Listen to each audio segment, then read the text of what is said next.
Coming to you from a cozy little condo high atop Old 4th Ward, Atlanta. Welcome to The Ron Show on America One Radio. Here's your host, Ron Roberts. All right, happy Tuesday to you. Got a little rain falling in Metro Atlanta. It's been a while since we've seen some rain, honestly, but I got to be honest with you, I play softball on the weekend, so I'm kind of happy to see it happen on a Tuesday and not on a, Saturday or Sunday. Anyway, thank you for joining us. We appreciate that. Whether you're listening on the America One Radio app, AmericaOneRadio.com, via podcast, whether you listen on demand at ProgressiveVoices.com. By the way, can I just say thank you to Progressive Voices for giving us that platform and also a slot on the weekend. I had this voicemail over the weekend, and I didn't recognize the number when the call came in. And I was actually, speaking of softball, actually playing softball as well. So I was like, I can't take this call. But I got a nice voicemail from it. So this is nice. Take a listen to this. Hi, Ron. My name is Bob Getzel. I'm a broadcast engineer. I should say retired because I'm 81, and the company I worked for literally sold their channel back to the FCC and disappeared. Anyway, I'm calling to comment positively on the show that I just heard on through TuneIn Radio of Progressive Voices, and you were talking with a fellow, I guess you'd say, or she's an ex-broadcaster also in real estate. I found your discussion about commissions and all that fascinating, and I just wanted to compliment you on what I consider to be very good educational radio. Thank you very, very much. All right, Bob in San Jose, California, listening to the weekend edition of The Ron Show on Progressive Voices via TuneIn. So cool. And I immediately forwarded that voicemail to the real estate agent that I had on the show. Was it a week or two ago? 2 weeks ago or so. Mackenzie Clark Crabtree in Charleston, South Carolina. She and I used to work together in Augusta, Georgia radio. And so I forwarded her that voicemail, and she immediately calls me and she said, "Is this really you? Did you really send me this audio file, or is this like some Chinese hack troll thing?" To be honest, I probably would have done the same thing because, who sends audio files? I sent it because I wanted her to hear it as well. So very cool. Thank you so much, Bob. We appreciate that. Now, I would have pointed Bob to our donate tab at ronshowatl.com because this show costs money to keep on the air, honestly. Costs me money. And you notice that I keep the advertising to a bare minimum. In fact, I don't do any advertising unless I'm discussing, real residential real estate here in Metro Atlanta, because that's what I do. Anyway, so yeah, I keep the advertising to a nil so that we can have dialogue about all the various topics that this show wanders into. I should have sent Bob to the donate tab at ronshowatl.com, and I'm sending you there now. But Bob is also, as he said, a retired radio broadcast engineer, and being someone who used to work in radio himself, that would be me, for 28 years or so, I know Bob can't possibly have a whole lot of excess income to be donating money to, because he worked in radio as long as he did. I mean, maybe he does. I don't know. Anyway, Bob, thanks for the call. We appreciate that. Thank you for listening. Let's go to a local story that's garnering a good bit of conversation and headlines. Actually, we'll start with two local stories that's garnering a lot of headlines and attention. The first one being a former City of Atlanta CFO by the name of Jim Beard, changing his plea to guilty and now facing up to, I guess, about 10, 12 years in prison in a corruption case where he benefited improperly with the city credit card. Let's take this from WAGA Fox 5 last night. The former chief financial officer of the city of Atlanta now faces several years in prison after entering a guilty plea in federal court today. Prosecutors say Jim Beard embezzled city funds and falsified tax returns during his tenure. Fox 5's Deidre Dukes is live at Atlanta City Hall with these developments today. Deidre. Christine Beard worked as CFO under Mayor Kasim Reed. He was indicted in 2020 following a sweeping investigation and entered that guilty plea today after accepting a plea deal. Jim Beard could spend more than a decade behind bars. The former chief financial officer for the city of Atlanta pleaded guilty to federal program theft and tax obstruction during a federal court hearing Monday. Beard was indicted in 2020 on charges of fraud, firearms possession, and obstruction of justice. The 60-year-old oversaw the city of Atlanta's Department of Finance from 2011 to 2018.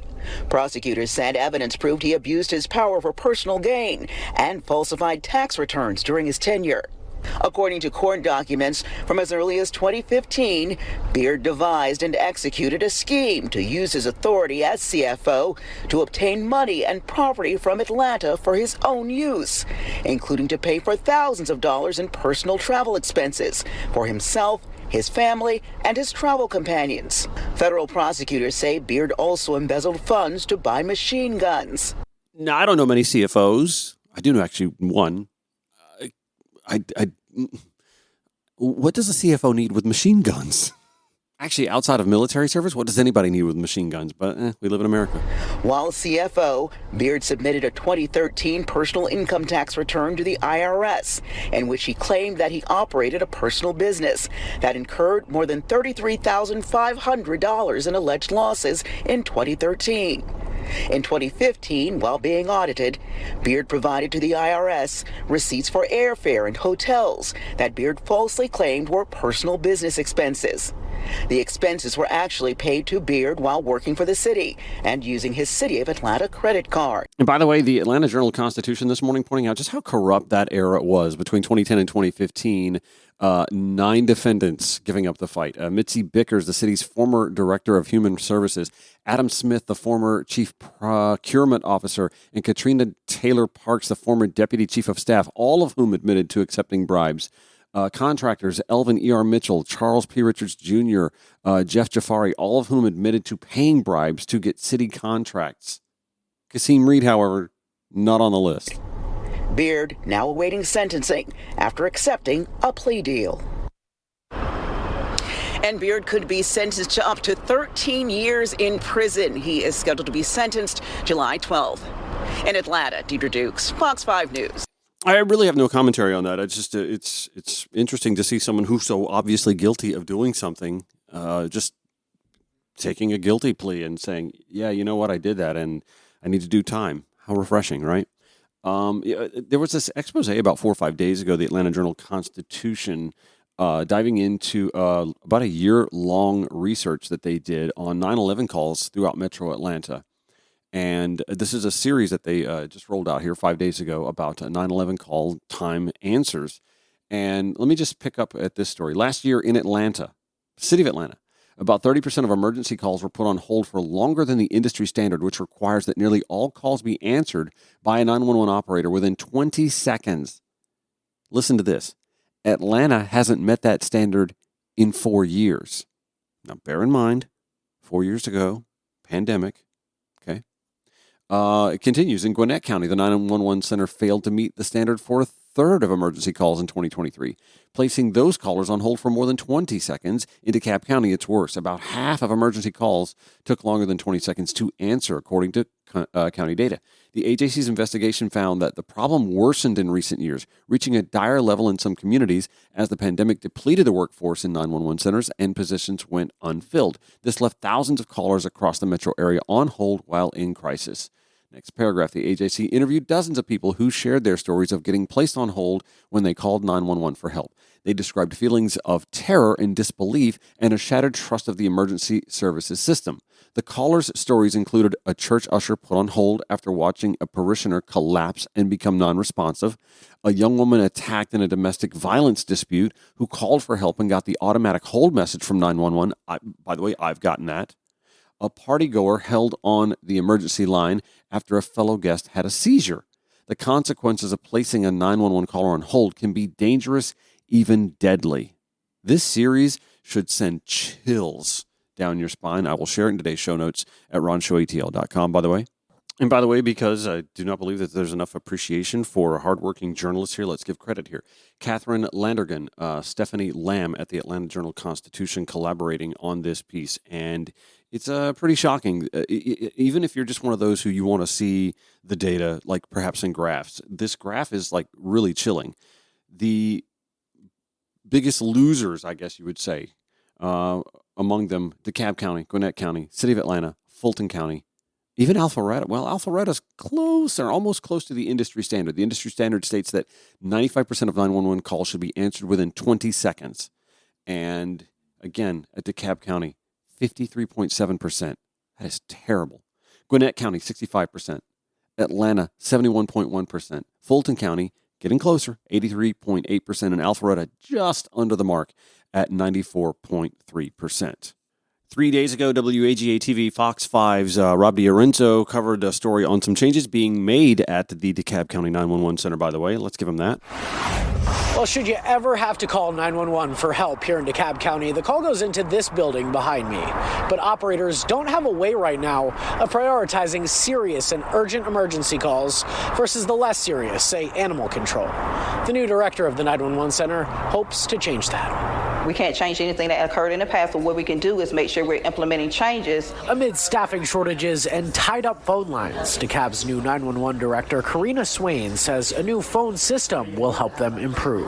Currently, the way that we take 911 calls, every call that comes into 911, whether it's an emergency or a non-emergency, it is treated as an emergency. The National Emergency Number Association says 95% of 911 calls should be answered within 20 seconds. While we were there, someone was waiting on the line for 8 minutes. Swain says their new system will help address that. Wow. Also implementing with the new phone system is ESINet or ESINet, which allows the 911 calls to get to the call taker 3 to 4 seconds faster because we're going to be using internet protocol. Swain says across the country, every 911 center needs more people, and hers is no different. 911 typically has a higher turnover rate because of the stress factor. She says DeKalb is starting to bounce back post-pandemic, recently filling 23 open operator roles. She started on the job in December, coming from a 16-year career with Atlanta PD and Fulton County.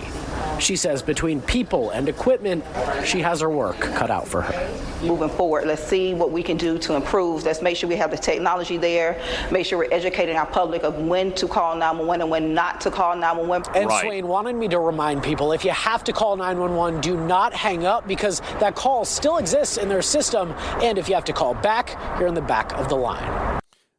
By the way, let's also put some blame on us as society for doing dumb things when we pick up the phone in non-emergency situations. This from WSB-TV2.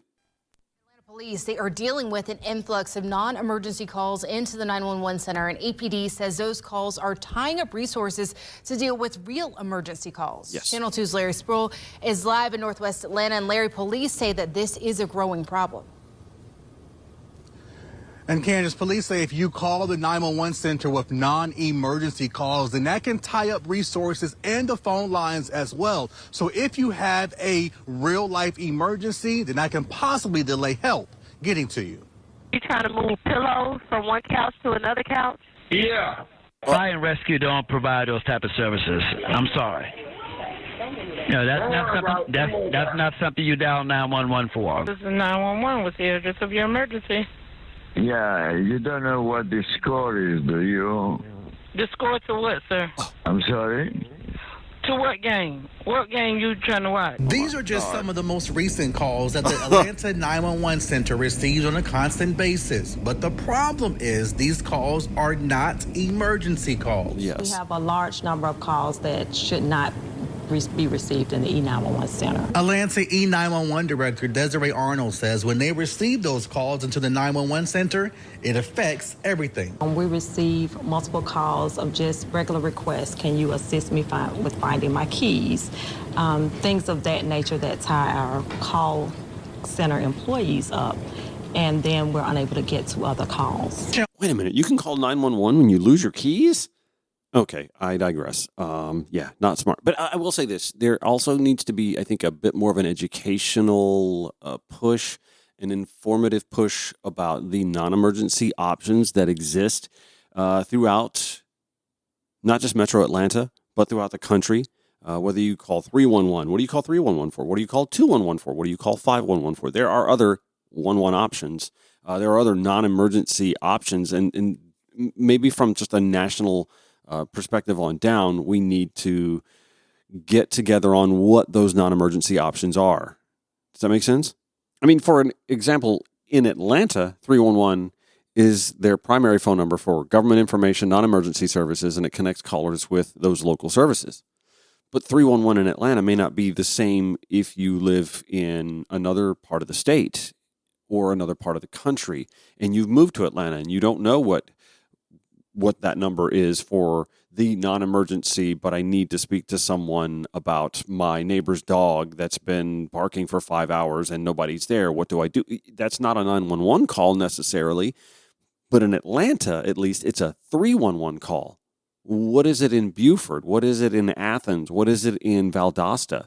There's no cohesion, and I think that that's something that perhaps maybe the FCC should start looking into, getting state and county and municipal governments all coalescing behind a series of phone numbers that we all over time will know is the number to call for ... whatever. We all know 911 is the emergency phone call to make, but what is the non-emergency 24-hour government services phone call to make throughout the United States? Back after this.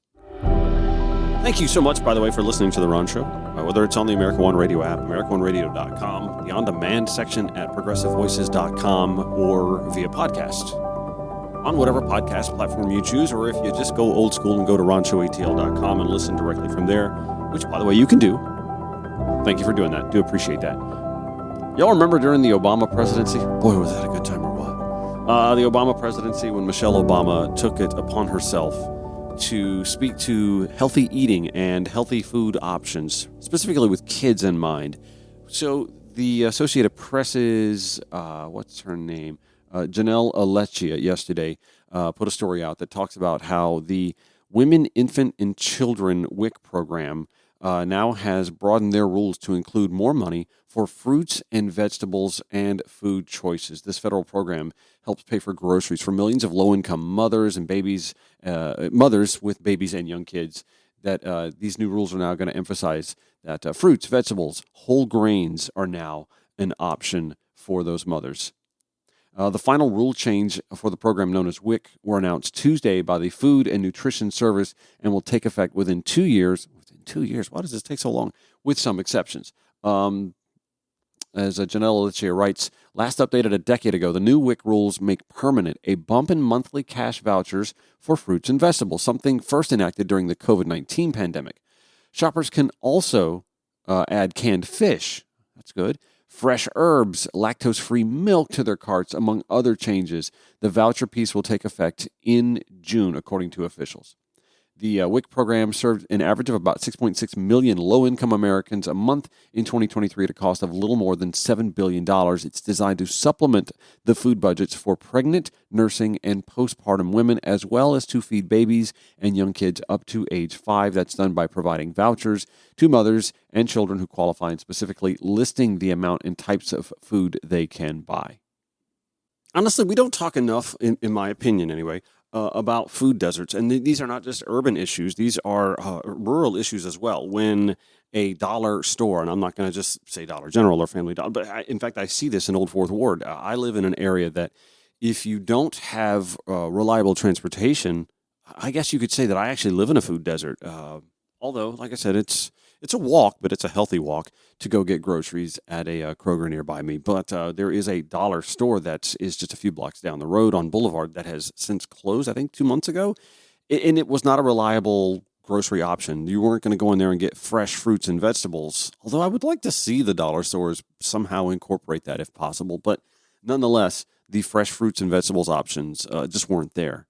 We don't talk enough about how impactful the early years of nutrition are for kids who are at need. And listen, we could have this overarching discussion about kids in general not getting the healthy food options that they need. And we can all remember back to going to elementary and middle school and the cafeteria options. We didn't want to go near the fruits and vegetables, did we? Did we even, I don't think I had a salad bar until 8th grade, middle school. And then, that lettuce is looking really kind of white, not much nutritional value to that. And by then, when you're in 6th, 7th, 8th grade, you've already formulated your taste preferences. And if it's preservative-laden canned stuff or junk food, well, the die is already cast. It's really hard to change a kid's mind. I look at myself now and sometimes chuckle when I think if I told my 12-year-old self that I was roasting Brussels sprouts and eating asparagus and broccoli and cauliflower as much as I do now, I would have, the 12-year-old me would have said, no, we're not doing that. But that's because A, those options really weren't all that available, and B, and this is, no slight on my parents, but if we had those things in general, they were oozing out of preservative-laden cans. Kind of gross, right? I think the only vegetable that I'll eat out of a can, and I think the debate is whether or not this is even still a vegetable, corn. Like, corn gives us no nutritional value. I know, I get it. Don't at me. I know it's a vegetable. But, again, the nutritional value is somewhat questionable.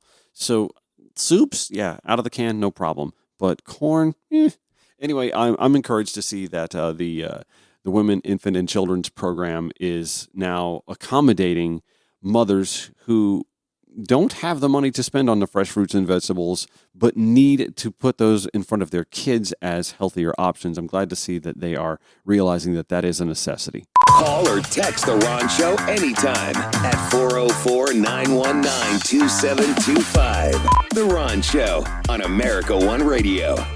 We live in really weird times, and I think we're all sort of letting this wash over us and the realization setting in when you can get your news from The Daily Show and Saturday Night Live, and they're not really having to make up a whole lot of stuff for comedic effect. You know you're living in weird times. How about this clip? Let's give credit to Colin Jost and Saturday Night Live. In a new interview, Donald Trump also claimed that President Biden was high on cocaine during the State of the Union, saying he was all jacked up at the beginning. By the end, he was fading fast. No, he actually did say, in fact, he didn't even beat around the bush. He's on with Hugh Hewitt last week and really went there. Listen to this. This guy lies. What he lies most about is his golf handicap. He's not only is he not a 6, he's not a 36. 36 is the worst handicap you can have before, to qualify. He does not qualify for 36. The guy who took to Truth Social a couple of weeks ago to brag about winning golf awards at his own country club. Remember this? It is my great honor to be at Trump International Golf Club in West Palm Beach tonight, awards night, to receive the club championship trophy and the senior club championship trophy. I won both. A large and golfing talented membership, a great and difficult course, made the play very exciting. The qualifying and match play was amazing. A large and distinguished group will be there tonight. Very exciting. Thank you. That's the guy who really wants to broach a conversation about lying on the golf course about the way they play golf. If truckers are in, listen to this. If truckers are in there, he's a trucker. If jet pilots are in there, I flew jet pilots. The guy is just So it's easy to remember the photo of Donald Trump hopping into the cab of the 18-wheeler to get behind the wheel, right? I mean, everything this man says is an admission of guilt on his own part. But, okay. We got to get him out of there. We got to get him out of there. Now, you have said you'll debate him anywhere, anytime. Do you think he'll agree to any debates? Anywhere, anytime. Do you think he'll agree? I don't think so, but I hope he does. I think what happened is, that white stuff that they happened to find, which happened to be cocaine in the White House. I don't know. I think something's going on there, because I watched his State of the Union, and he was all jacked up at the beginning. By the end, he was fading fast. There's something going on there. I want to debate, and I think debates with him, at least, should be drug tested. I want to Mr. President, are you suggesting President Biden's using cocaine? I don't know what he's using, but that was not, he was higher than a kite. And by the way, it was the worst address I've ever seen. State of the Nation. I'll tell you, State of the Union, that's not State of the Union, because he doesn't represent us properly. That I can tell you. But he's obviously being helped some way, because most of the time he looks like he's falling asleep, and all of a sudden he walked up there and did a poor job. But he was all jacked up. I mean, there's a lot to mock here, but I'm not the comedian Colin Jost at SNL, however, is. It almost sounds like Donald Trump knows exactly what it feels like to be on cocaine. Like at the beginning, you've got a lot of energy.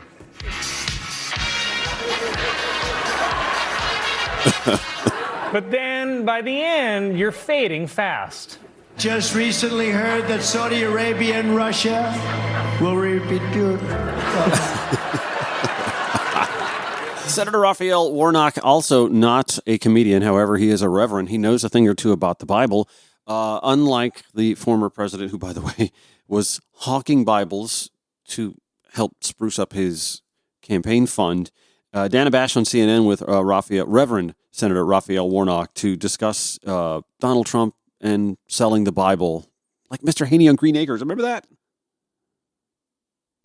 Former president, the Republican candidate for president again, Donald Trump, is marking this Holy Week by posting a video. He did so encouraging people to buy a $60 Trump-endorsed Bible. Listen to what he said. All Americans need a Bible in their home, and I have many. It's my favorite book. It's a lot of people's favorite book. I'm proud to endorse and encourage you to get this Bible. We must make America pray again. The group selling that Bible says it paid to license Trump's name and image, which means he's making money off the sales. What do you make of that? The Bible does not need Donald Trump's endorsement, and Jesus, in the very last week of his life, chased the money changers out of the temple, those who would take sacred things and use them as cheap relics to be sold in the marketplace. The sad thing is that none of us are surprised by this. This is what we expect from the former president. If he's not selling us steaks, he's selling us a school whose degree is not worth the paper that it's written on. If he's not selling us a school, he's selling us sneakers, and now he's trying to sell the scriptures. At the end of the day, I think he's trying to sell the American people a bill of goods. And that worked in 2016, although he did not win the popular vote even in 2016. It did not work in 2020. And I don't think it's going to work in 2024. Well, I hope he's absolutely right. He seems more confident than a lot of us who are a little bit more nervous, who are opining here on the left. We are seeing a good bit of discord amongst our own ranks.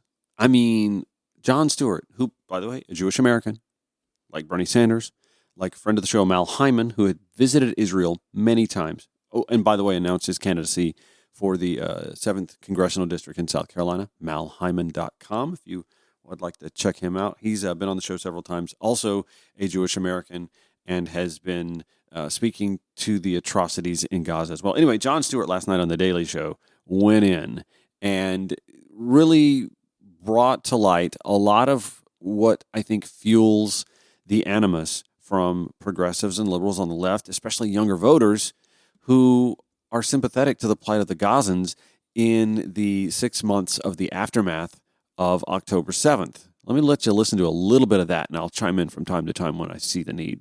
The war in Gaza is now 6 months old. I think time for a wellness check. But as the war has grinded on, justice is beginning to seem more like cruelty. But not to worry. America, the shining city on a hill, is on the case with our universal values. In the great battle for freedom between a rules-based order and one governed by brute force. In this battle, we need to be clear-eyed. And just to clarify, we are the freedom folks. We're the rules people. We're not the brute force ones. I think we all know who the brute force ones are. In this case, Vladimir.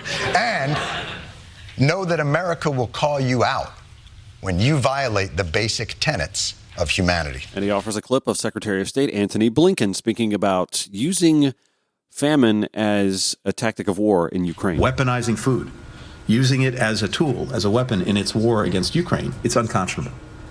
Should not happen. It's unconscionable. Weaponizing food in Ukraine is not kosher, nor halal. Sorry if I'm both sidesing this. Speaking of which, there is a literal famine in Gaza caused by the war. I assume America will also consider this unconscionable.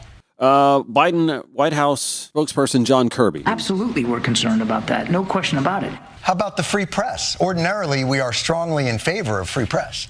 And now we get a clip of Biden Press Secretary Karine Jean-Pierre. We also condemn the Russian government's continued targeting and repression of journalists. You hear that, Russia? We condemn, in no uncertain terms, any repression of a free press. I think you all know what's coming next.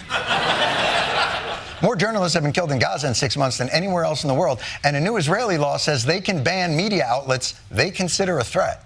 Karine Jean-Pierre again. So as it relates to Al Jazeera specifically, we've seen the reports. If it is true, a move like this is concerning. We're concerned again. How about if it's true, we condemn it? And by the way, is it true? Like, it feels like you could probably just call someone and be like, is this true? And if they're like, yeah, it's true, you could be like, that's concerning. Not condemning, but concerning. Well, you know what? Perhaps these are just peripheral issues. What about the bedrock rule of international law? No taking land by force. When Russia does it, we're pretty clear. The entire world has a stake in making sure that no nation, no aggressor is allowed to take a neighbor's territory by force. The American people will never waver on our commitment to those values.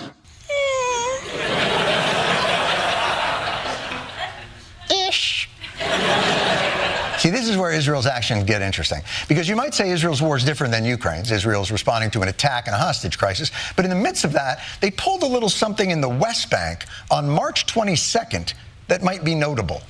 As the U.S. Secretary of State Antony Blinken made his latest visit to Israel, the Israeli government announced that it was declaring state land, nearly 2,000 acres of land, in the occupied West Bank. This latest Israeli appropriation is the largest land transfer since the Oslo Accords were signed in 1993.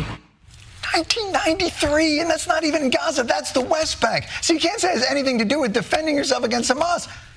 Let's see if America upholds its rule against taking land. Again, they cut to Secretary of State Antony Blinken for comment. I haven't seen the specifics of this, but anyone taking steps that makes things more difficult, more challenging this time, it's something that we would have a problem with. You don't know about it. They did it the day you visited. Why do we tiptoe around on eggshells? They slap America in the face, and our response is, well, if anyone slapped us in the face, it'd be concerning, that's for sure. I mean, raising a hand to a delicate body part of the face, if true, the verbal gymnastics that the American government must undertake so as not to offend the delicate sensibilities of a country we provide most of the weapons for is, every time America tells the world that there's something we won't allow, Israel seems to say, challenge accepted. Are they willfully trying to provoke us? Or perhaps they're just reading our principles from right to left. It's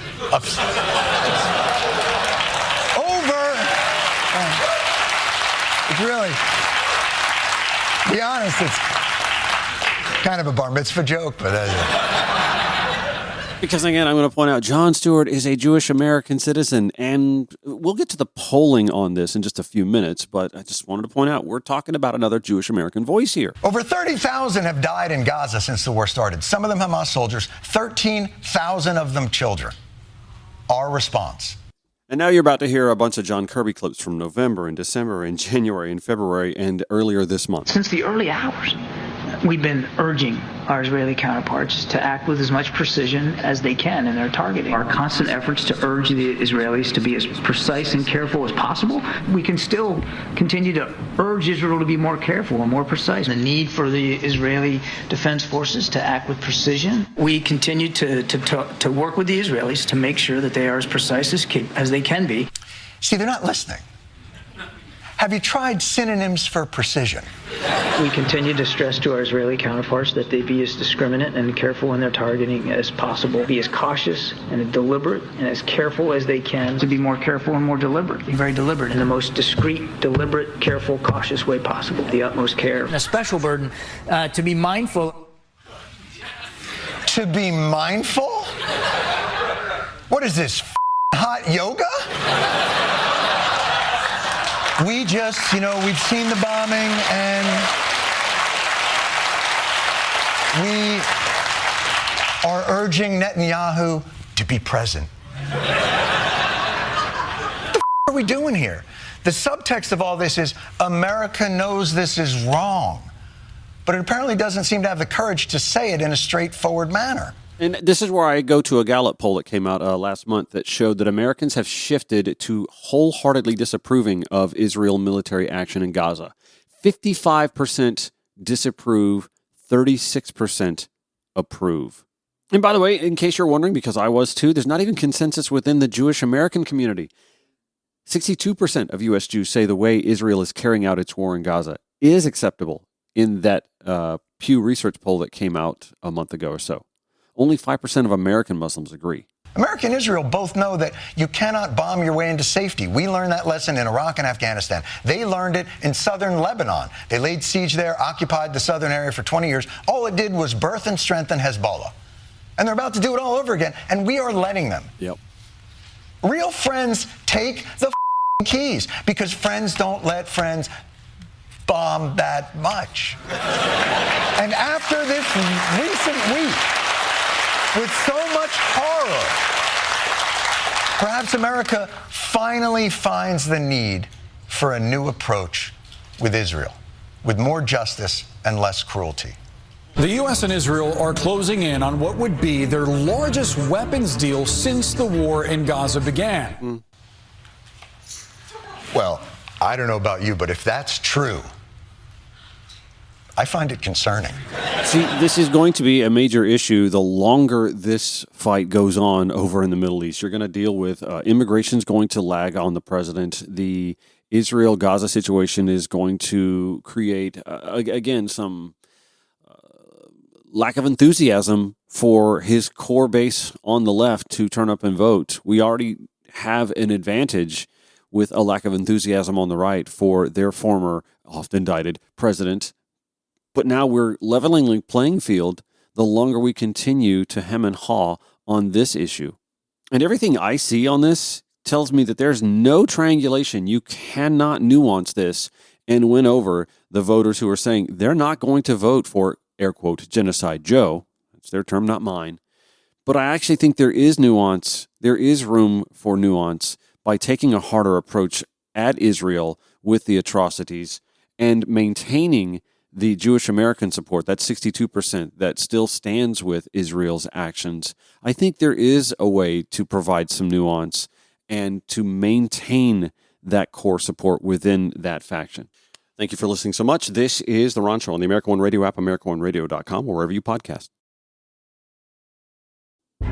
Final stretch of The Ron Show. Thank you for listening. At Ron Show ATL on Facebook and Twitter X, Instagram, Threads. Have yet to do a TikTok because they keep telling us they're going to take it away. So why start something that's going to go away?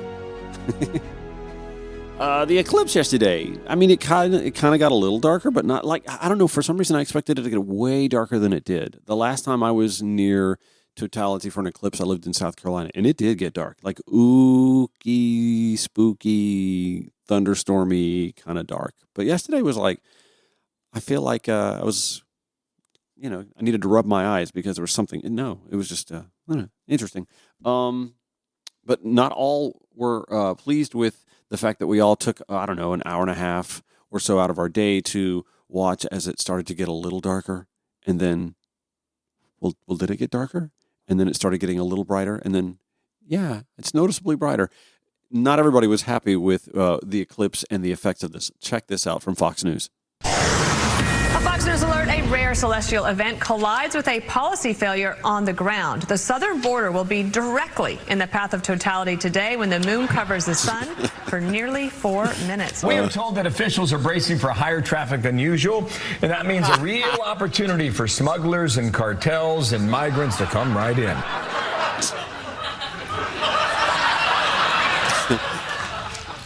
Or they could just wait till nighttime. They don't have an eclipse. 4 minutes. I gotta say though, is there nothing Fox can't tie to immigration? This year's cicada infestation provides perfect cover for Venezuelans. All right, I get it. Too much Daily Show today, but again, hat tip to Jon Stewart and them for covering that. When I saw that clip, somebody was sharing it on the X platform yesterday, and I giggled about that, and I just knew. I told myself, if there's time, they're going to use that. when I can predict what the Daily Show is going to be on, that's when you know you've reached peak awareness of conservative goofiness. Although, how odd is it that I always get the slap back from those on the right. Oh, you guys get your news from the Daily Show. Honestly, though, the conversation with CNN's Christiane Amanpour and Jon Stewart last night on the Daily Show is, I think, must-watch conversation, and the kind of conversation that doesn't get had on the Sunday morning talk shows. It isn't really being had very much anywhere. And again, we're talking about Jon Stewart, who is a Jewish American, I guess one of the 38% who is not in lockstep here in the United States Jewish community with Israel's actions in Gaza, who is, I think, bringing a conversation to the forefront that needs to be had. And it's not a comfortable conversation, but not all heady conversations are going to be comfortable. And we just have to start preparing ourselves better for that discomfort when having these conversations, right? Besides, if anybody gives you guff about watching The Daily Show and getting your headlines from it, remind them that Fox News gives us, what is it, Gutfeld, with the cartoon character cast of articulators that he brings on that show. Who is the guy that always wears the backwards hat and the funny goatee, the funny beard thing? Who is he and why is he important to us? Tyrus is his name, right? Okay, so Tyrus. Former actor and professional wrestler. Oh, well, by all means, carry on, sir. I digress. Here in Atlanta, it was actually a really important day for us, not because of the eclipse, although, like I said, a lot of us kind of took a little time out of our workday to go out and gawk at the sky. But yesterday was also the 50th anniversary. I can't believe this is true, but I'm 52, or 50 as well, I should say. So the 50th anniversary of the historic night in Atlanta where Henry Aaron beat Babe Ruth's home run career number. Henry hitting number 715 on this night, or on that night, last night, 50 years ago, here in Atlanta. Two things. I'm really excited that Georgia State University, that now owns the property where the former Fulton County Stadium sits, where he hit that home run, they're going to be keeping a slot between their new softball field and their new baseball stadium that will leave a pathway that you can walk where the home run traveled from bat to fence, where that historic night occurred. Another thing that I really enjoyed was watching a little bit of the game last night. And by the way, what up with the bullpen? How did we lose that? 8-7 to the Mets. Have they scored 8 all season leading up to last night? Anyway, I'm watching the game last night, and one of the cool stories that I came away with that I didn't know about before. I know a lot about that night because I'm a big Braves fan. Obviously, I was about a month and a half old before that night happened, so I don't have a recollection of it myself. But one of the cool little anecdotes I heard was from one of Aaron's teammates, former big league player and manager, Dusty Baker, who talked about, and this is so Atlanta, this is peak Atlanta in the 70s and 80s, right? How after Henry hit the home run, and it was early in the game, it was a chilly night, as nights can be here in early April, right? It was a chilly night, and once Henry had hit the historic home run, and once the game had become official after the middle of the 5th inning, players started hearing, as they're in the dugouts or in the fields playing, they started hearing whack, whack, whack, whack, whack, whack, whack, whack, whack, whack, whack, whack, whack, whack, whack. It's the chairs of the stadium slapping up, retreating as fannies were getting up and leaving the stadium because they came to see what they wanted to see. The game was official, so the home run was going to be official. It was a cold night, also a school night, and they were going home. The Braves back then drew like 8,000 to 11,000 fans per game on average, and that night, obviously, there were 50,000 plus in the stadium to see that historic event. But once the game was official, not even that the Braves were handily going to win the game, although they did 7-4. They knew the game was official, so the home run was official. They saw the historic moment, and they took off because the Braves were not that good that year. And again, it was a cold night. That is going to do it for the Ron Show. Thank you so much for listening. I know it's a hodge-podge show today, and I apologize for that, but that's just kind of the news cycle we're in right now. Back tomorrow, 9 to 10 a.m. on the American One Radio app, AmericanOneRadio.com. Show notes at RonShowATL.com. Have a good one.